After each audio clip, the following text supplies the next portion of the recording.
Okay, hari ni kita tengok macam mana cara nak cuci pinggan. Kita guna dulu sabun pencuci biasa.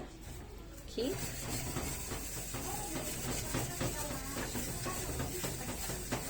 Okay, raya ni tak payah nak pergi susah-susah beli pinggan, mangkuk, PKP tak payah nak keluar. So, later kita tengok.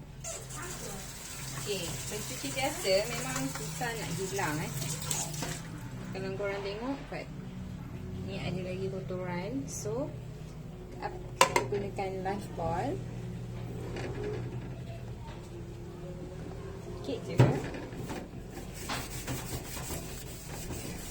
tepi-tepi ni.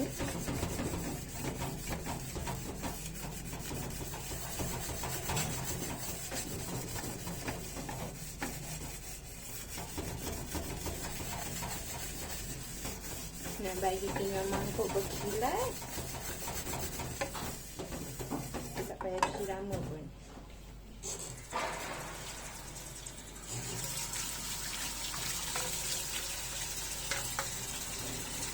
Nampak tak?